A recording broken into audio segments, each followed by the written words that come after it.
Halo guys, ketemu lagi sama saya Kurnia Bijaksana di Evolution Trading Indonesia. Oke, kali ini saya akan bahas hal yang menarik. Pasti teman-teman banyak banget yang pengen tahu tentang hal ini. Hal ini sebagai crypto enthusiast ya, pasti pertanyaan yang paling kita tanyakan dalam diri sendiri adalah how to survive the bear market ya. Kita tahu bahwa pasar walaupun beberapa hari ke belakang kita udah mulai melihat banyak pergerakan yang signifikan, secara struktur dan secara makroekonomi kita masih bisa melihat memang dalam tanda kutip kita masih dalam bear market ya, atau pasar yang masih lesu ya, nggak se wow pada saat di awal 2021 akhir 2020 di bull market kemarin ya. Mungkin fenomena ini mirip dengan pada saat di 2018, 2019, yang mana 2018 kita lihat banyak kenaikan, tapi naiknya nggak sampai wow banget, terus turun lagi, terus mulai lesu, mulai lesu, mulai lesu kayak gitu. Mungkin, tapi secara struktur pun kita masih di bear market ya, minimal kalau kita lihat di apa namanya di time frame satu hari atau lebih kayak gitu. Kita belum bullish, ibaratnya belum ada konfirmasi di time frame satu hari. Nah, gimana caranya kita survive bear market ini? Yang mana kita nggak tahu sampai kapan, mungkin tinggal beberapa minggu lagi, mungkin bisa berapa bulan, mungkin bisa berapa tahun, tapi saya akan berbagi tips ya di survive bear market ini. Sebenarnya tips ini sudah saya post di Instagram Evolution Trading dan di Telegram Evolution Trading Indonesia. Silahkan di follow, linknya ada di deskripsi. Dan saya akan ada sedikit promosi juga ya. Oke, jadi cara untuk survive dari bear market ini, yang pertama adalah pikirkan long term, think long term, oke? Saya banyak banget orang yang bilang, saya pengen main crypto untuk jangka panjang kak, saya pengen main crypto untuk jangka panjang bang, enaknya beli koin apa, tapi begitu bear market baru turun berapa nih? Bitcoin kalau nggak salah sampai bottom sampai titik terendah kemarin ya. Itu 70 sekian persen dan berapa altcoin ada yang lebih dari 70%, ada yang cuma 50% dan segala macam. Mereka udah panik. Nah, bener. Intinya gini, think long term itu adalah pikirin bahwa kripto ini akan tetap ada ya. Pasar akan tetap berjalan walaupun kita nanti kita hilang uang, walaupun kita udah cabut dari kripto atau misalkan ada orang-orang yang masuk lagi, pasar akan tetap ada. Dan pertanyaannya sekarang ke yang paling mendasar. Kalian percaya sama kripto atau enggak sebagai investasi? Percaya enggak bahwa financial revolution akan dicapai oleh kripto? Atau mungkin technological revolution akan dicapai oleh kripto? Kalau misalkan kalian nggak percaya, oke, itu ceritanya beda lagi ya. Jadi ya udah, fine. Tapi kalau misalkan kalian memang percaya sama itu, ya udah, dilihat dulu. Ya udah, kita selama investasinya investasi yang bagus, kripto yang oke, ya udah tunggu aja, sabar aja. Oke, ya mungkin mungkin kalau kita lihat siklus dari kemarin-kemarin ya, biasanya kripto itu kan 4 tahunan kalau nggak salah. Mungkin kurang lebih dikit, tapi 4 tahun. Jadi dari 4 tahun itu, misalkan kita anggap waktu 2016, 2017 gitu kan. 2016 masih biasa aja, 2017 mulai lari sampai puncaknya 2017. 2018 bear market, 2019, 2020 masih persiapan, 2020 akhir, 2021 bull market banget. Nah, sekarang 2021 mungkin 2021 2022 mungkin bear market, nanti 2023 persiapan, 2024 terbang. Mungkin kayak gitu. Kalau kita lihat siklus yang kemarin-kemarin berdasarkan itu. Sehingga kalau kita udah mikirin kayak gitu, ya nggak usah takut, ya tunggu aja. Kalau misalnya udah nyangkut, tunggu aja. Kalau kalian percaya. Kalau nggak percaya itu ceritanya beda lagi. Percaya dengan potensi kripto ya oke, fine, tunggu aja.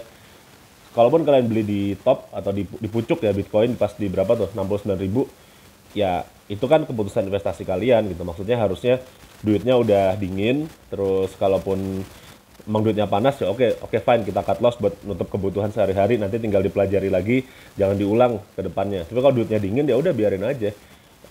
uh, Eventually Bitcoinnya akan nyampe ke misalkan 100.000 mungkin, atau Ethereum saat beli di 4.000, oke mungkin dia akan ke 10.000 mungkin gitu ya, kayak gitu. Intinya think long term. Ya udah, kalau kita main saham aja mungkin kita harus main minimal 5 tahun 10 tahun baru dalam tanda kutip kerasa ya hasilnya ya.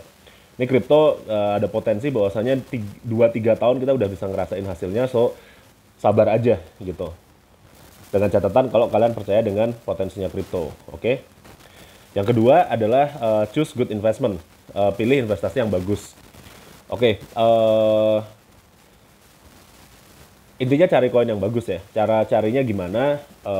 Sebenarnya ini saya agak promosi. Cara fundamental analisis yang bagus akan saya ajarkan di kelas Crypto Trading Mastery. Untuk info lebih lanjut bisa hubungi saya di Telegram @mkbijaksana atau link ada di deskripsi. Jadi intinya gini, yang paling gampang. Analisa fundamental kripto itu bukan masalah fundamentalnya bagus terus dia naik paling kencang di bull market. Menurut saya itu hanya satu sisi dari sebuah koin. Sisi lainnya adalah dia bisa bertahan di bear market nggak? Karena kalau teman-teman lihat di 2018 bear market, kalau nggak salah mungkin ada 4.000 atau mungkin nggak 4.000 ya, ribuan koin yang istilahnya jadi dead coin, kripto yang mati karena nggak bisa tahan sama bear market. Nah, sekarang pun mungkin dari sejak 2021 atau 2020 akhir sampai sekarang mungkin yang namanya dead coin atau dead token ya, terutama sekarang Binance Smart Chain, terus FTM atau AVAX dan segala macam udah banyak banget DeFi-nya. Mungkin itu bisa lebih banyak lagi koin atau token yang mati. Nah, kita tuh mau cari sesuatu yang nggak akan mati, minimal pas bear market ini bisa bertahan. Caranya yang kayak gitu. Nah, di sini analisa fundamental dan kesabaran itu harus diperlukan dan melakukan riset ya. Jadi benar-benar kita cari sesuatu yang ada real use case-nya atau misalkan tim di belakangnya legit, orang-orang di belakangnya legit, nggak sekedar influencer, token-token influencer, token artis, atau misalkan ya influencernya baik dalam maupun luar negeri ya. Kita benar-benar cari sesuatu yang benar gitu. Kita sedikit jadi nerd dalam artian kita harus tahu tentang kriptografi, blockchain, atau mungkin financial world gitu ya, dan segala macamnya. Kita harus pelajari itu sehingga kita bisa memilih token yang bagus, good investment. Misalkan gini, kalau sekarang ada suatu token, misalkan token X gitu, naik 500% pada saat bull market kemarin, tapi sekarang pas bear market udah dia mati. Atau ya contohnya Luna ya, dari berapa kalau nggak salah, dia tadinya dari 0,5 sampai 100, 200x, 200 kali lipat. Jadi itu dari agak-agak awal sampai puncak ya. Terus dari sekarang 100 jadi ya 0, sekian kan. Ya ngapain gitu. Itu bukan sesuatu yang bisa diinvestasikan di bull market ini. Kita cari yang kira-kira oke, misalkan ada token X dia naik misalkan 10 kali lipat kemarin pas bull market gitu. Terus pas bear market sekarang dia turun misalkan 70%. Tapi kita dalam tanda kutip yakin bahwasannya habis bear market ini token ini masih ada, nggak mati. Nah itu kalau udah yakin kayak gitu baru itu yang menurut saya good investment. Karena nanti kalau misalkan dia udah nggak mati di bear market ini, di bull market dia naik, kita tinggal jual atau jual sebagian. Nanti kalau misalkan kita masih tetap yakin dan relevan, pas bear market berikutnya ke depannya lagi, ya kita tinggal serok lagi akumulasi itu lagi gitu, kayak gitu. Ingat, semua orang jenius di bull market, tapi nggak semua orang bisa bertahan di bear market, gitu ya. Oke, yang ketiga, dollar cost averaging. Ini metode yang standar ya. Dollar cost averaging itu adalah saat misalkan saya punya gaji gitu. Contoh ini ada orang gajinya 10 juta sebulan. Misalkan ceritanya saya gajinya 10 juta sebulan atau dari bisnis atau dari apapun, pokoknya pendapatan 10 juta sebulan. Ya saya sisihkan aja, misalkan saya sisihkan 2 juta sebulan. Ya udah 2 juta itu tiap bulan saya beliin koin yang tadi atau kripto yang tadi saya yakinin. Mungkin Bitcoin, ceritanya mungkin Bitcoin, Ethereum sama misalkan apa? Misalkan DOT atau misalkan HBAR atau XRP atau AVAX apapun lah. Beliin aja 2 juta, 2 juta, 2 juta. Bulan ini 2 juta, bulan depan 2 juta, gitu aja terus. Karena kalau misalkan kita pikir, misalkan ceritanya bear market ini berakhir misalkan 1-2 tahun lagi, ya berarti kita udah dapat 2 juta tadi dikali berapa? Kali 1 tahun kali 12, kali kok kejadiannya 2 tahun kali 2, jadi 2 juta dikali 24. Lumayan, udah lumayan itu. Kekumpul dan nanti saat bull market dia naik berapa kali lipat, itu udah jadi sebuah investasi yang cukup bagus gitu. Dan jangan all in. Jadi begitu ada duit, misalkan ada duit dingin lagi nih ceritanya, dapat bonus 5 juta bulan ini. Saran saya jangan di all inin di satu koin lagi. Sisain misalkan 20%, 30%, siapa tahu ada kesempatan beli yang lebih bagus. Misalkan turun dikit lagi atau ternyata habis hasil riset ada ternyata ini lebih bagus kayak gitu. Jadi ada dua ya. Yang satu dollar cost averaging, yang kedua jangan all in. Dollar cost averaging itu ya udah tiap bulan dianggarkan bodo amat buat beli. Jangan all in, misalkan ada duit dingin lainnya, jangan langsung dibeliin semua begitu duitnya ada gitu. Selalu sediain dikit lah, mungkin ibaratnya mungkin di akun kalian adain USDT. Misalkan kalian dapat tadi ya 5 juta kan kalau nggak salah $300. Sisain lah 100 atau 150 di USDT kalian, siapa tahu nanti ada yang bisa dibeli lagi kayak gitu. Jadi karena kadang-kadang kita suka gini ya, kalau kita langsung all in, saya dapat duit 5 juta, saya all in semua. Terus ada turun lagi dikit, saya bakal panik biasanya. Pas panik di cut loss terus nggak mau beli lagi, malah naik. Nah itu salah satu cara trik menjaga psikologi kita ya, kayak gitu. Oke lanjut, habis itu Yang keempat adalah belajar, belajar, belajar, dan belajar. Jadi kemarin kita udah tahu ya, kalian ada yang beli di pucuk, ada yang jual di bottom pas turun-turunnya, dan segala macem. Belajar dari kesalahan kalian, dicatat. Kemarin saya bisa rek itu kenapa? Nah, saya bisa loss itu kenapa? Misalkan kesalahan-kesalahannya, saya beli Bitcoin di pucuk di 69.000. Saya beli Ethereum di pucuk di berapa kalau nggak salah Ethereum puncaknya 4 ribuan ya, 4.000 something. Saya beli Luna di 100. Itu kan pucuk semua ya, semuanya kesamaan itu. Terus kesalahan lainnya misalkan saya jual Bitcoin di 19.000 kemarin. Pas kenapa bisa jadi salah? Karena kita lihat lagi dari situ, minimal dari chartnya. Oke, di chartnya itu sudah pas kemarin pas Bitcoin itu udah oversold.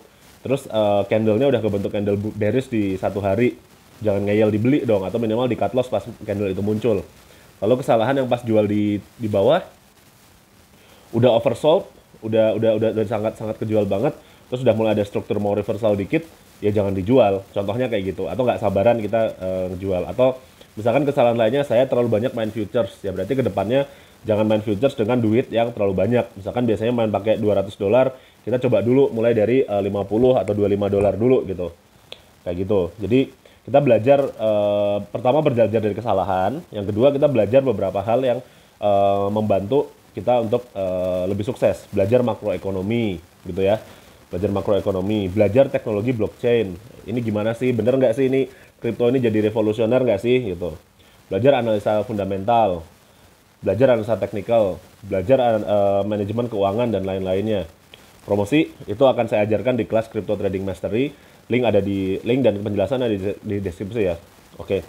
Jadi kita pastikan kita menyambut bull market dengan ilmu yang memadai dan aset kripto yang memadai. Maksudnya aset kripto yang memadai itu kita udah punya cukup banyak dari hasil kita, misalkan dollar cost averaging yang tadi saya jelasin.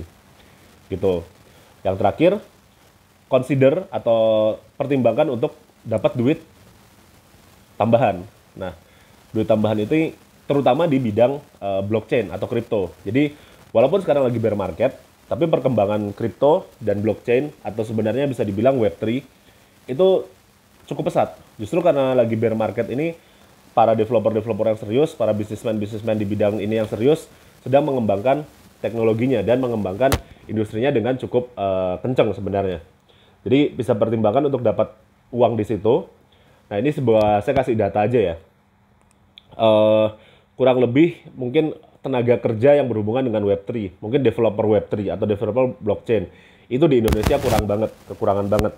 Sehingga kalau ada yang punya pengetahuan di situ, keahlian di situ, bisa mungkin minta gaji 2 digit, bisa banget. Dan selain di Indonesia, mungkin di Southeast Asia juga masih kurang. Jadi itu jadi sebuah kesempatan yang bagus banget juga buat teman-teman. Saya promosi lagi, saya akan menyediakan juga kelas untuk belajar jadi developer blockchain. Cuman untuk sekarang belum ada ya. Mungkin 2 atau 3 bulan lagi. Mungkin teman-teman bisa follow IG-nya di Jago Web3. Silahkan, link ada di deskripsi juga. Dan itu nanti bisa jadi kesempatan buat teman-teman juga. Kalau misalkan punya skill di bidang blockchain atau Web3, bisa jadi developer. Atau kalau nggak punya skillnya, bisa jadi misalkan community manager. Kalau ada orang yang bikin kripto baru, manage grup Telegramnya, atau sekedar bikin review atau segala macamnya gitu. Jadi itu ya. Jadi duit yang tadi yang didapat dari extra money dari blockchain dan kripto ini bisa dipakai buat investasi lagi, buat yang dollar cost averaging tadi, atau buat yang beli investasi yang setelah manajemen fundamental analisisnya, fundamental analisisnya udah dilakukan dengan baik, kayak gitu. Oke, mudah-mudahan video ini bermanfaat dan terima kasih telah menonton. Sampai jumpa di video berikutnya di Evolution Trading Indonesia.